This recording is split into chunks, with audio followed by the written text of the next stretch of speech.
Good evening and thank you for joining us for KREM 2 News at 11. I'm Nicole Hernandez. Let's get started. So tonight we're getting straight to weather. We are already starting to see storms roll in throughout our region. Take a look at this time lapse here from earlier today. You can see the clouds rolling through and eventually that rain does start to fall. Of course, that's why we have our meteorologist Michelle Boss with us. She's joining us now. Michelle, can you let us know if some of these storms are going to last through the weekend? We certainly have more of the stormy weather to deal with. We had rain showers and thunderstorms today.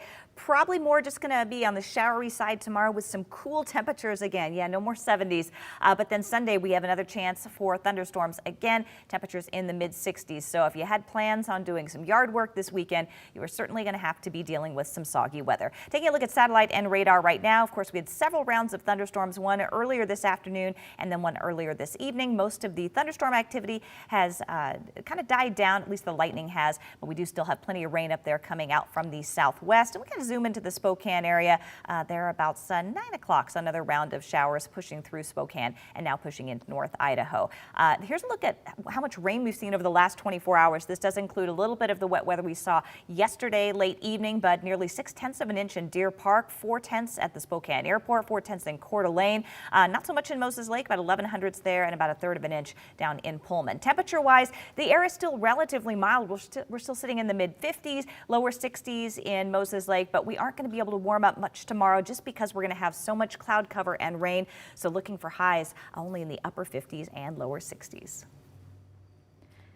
Tonight, Okanogan County is seeing some serious flash flooding and mudslides. That mudslide happened in a burn scar area and took down a lot of trees. It also slammed into 2 houses, but no one was injured in that mudslide. The Okanogan County Sheriff's Office says there was also a fatal crash on State Route 17. According to WashDOT, SR 17 is closed right now in both directions at milepost 137. That's right near the Okanogan County line. Right now, WashDOT says they do not know when that road will reopen.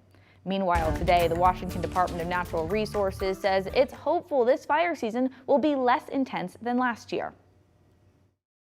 It's great to have this rain to reduce the drought that we have throughout the Northwest, but also to recognize again the fact that things could change very quickly. The high rainfall and melting snowpack we're seeing could help when it comes to wildfire season, but DNR is still asking people to prepare for wildfire season to help prevent fires. This year, DNR has 120 engines to help fight fires, the same amount as last year. They are also using funding from lawmakers for 3 more 20-person crews. Those crews will help across the entire region. And tonight we're learning troubling new details about threats a local student allegedly made to staff at Glover Middle School. That student is now in juvenile custody and appeared in court yesterday. KREM 2's Kyle Simchuk has been reading through newly released court documents. He brings us what we now know about the threats. According to court documents, this student was suspended about a month and a half ago when he threatened to kill a girl by stabbing her in the throat. Now, Spokane police say they are not aware of the school making any report to them about that incident. Instead, the vice principal called 911 this week when a citizen came in with a disturbing story. That citizen is a construction worker who said he was approached by a 13-year-old boy who said he was suspended because he buried a gun on the Glover Middle School campus. According to court documents, the student claims some men in their 20s were after him and he planned to shoot them if they showed up to the school. The boy also made comments about going after the school principal and vice principal. The contractor told police he saw the boy smoke marijuana and what appeared to be meth that day. After the encounter, he went to the school and reported his conversation to the vice principal. She called 911 and later told police she felt the student was capable of carrying out the threats. She told police the 13-year-old also threatened to stab a teacher in the neck and pull out her veins. The vice principal also told police she's aware that the suspect and other students at Glover are said to be able to buy and sell guns, including stolen guns, according to court documents. We asked Spokane Public Schools why the student wasn't reported to police back in February when he allegedly threatened to stab and kill a classmate. District spokeswoman Sandra Gerard said they would not be providing any comments, citing an ongoing investigation. The FBI is currently looking into claims made by Spokane Police Chief Craig Meidel, who says the district is failing to report serious crimes happening in schools. The 13-year-old was arrested at his mom's house Wednesday, charged with felony harassment threats to kill. He made his first court appearance yesterday and remains in juvenile detention. Reporting in North Spokane, Kyle Simchuk, KREM 2 News. Now to our night beat with a quick look at today's top stories. One, Crime Stoppers is offering a cash reward for anyone who can help solve the murder of a 16-year-old Meade High School student. Awara Pugh was a sophomore when someone shot and killed him at a birthday party in Spokane Valley back in 2021. There's 7 billboards up around Spokane bringing attention to this unsolved case.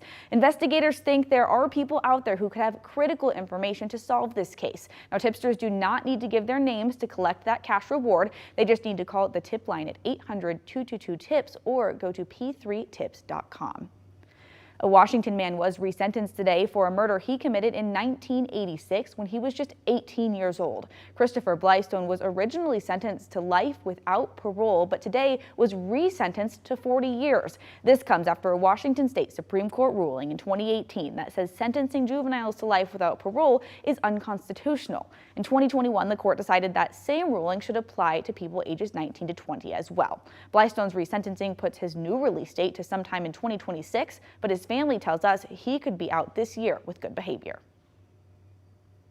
At one point, we saw 2 little toddlers upstairs window. Their faces in the window, and the flame was going right up to them. It was frightening.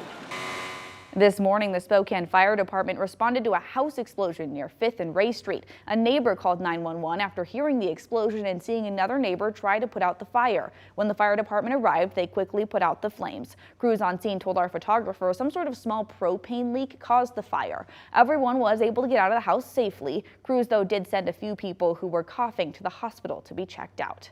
That was your night beat. To learn more about any of these stories, you can just text the word night to 509-448-2000. We'll send them right to your phone.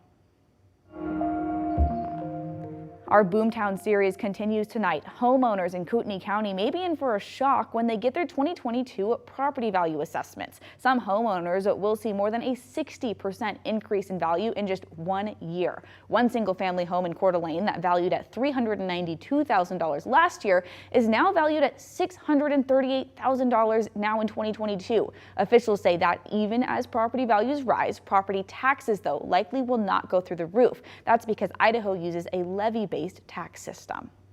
And a U.S.-based pharmaceutical company has entered into an agreement for nearly $150 million with the U.S. government.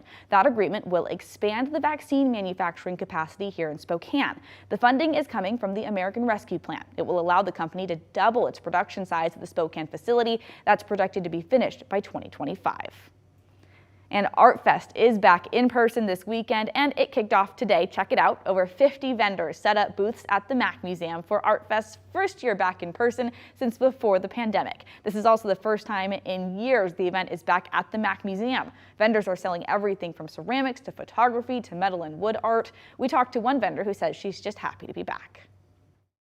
And we had been so excited 2 years ago it was supposed to return to the Mac grounds. And so then, of course, it got canceled and canceled again. And so, no, we're just thrilled to be back. We're so excited to be here. And on top of art vendors, there's also live music, food trucks, a beer garden, and a kids' craft area. Art Fest said they saw over 5,000 people just today. And, of course, the event will be continuing tomorrow and Sunday as well. And that's not the only event happening this weekend. The Friends of Manitou plant sale is tomorrow as well. So whether you have a certified green thumb or you seem to kill every plant that comes near you, there should be something out there for you. Once we open those doors up, every single one of those shopping carts is going to be flooded in here, and people are grabbing plants, and it's insane and it's fun. So the plant sale is tomorrow from 8 a.m. to 3 p.m. There will be over 450 different plants. Some will be a selection of perennials and house plants. The sale will also have homemade home and garden decor for sale as well.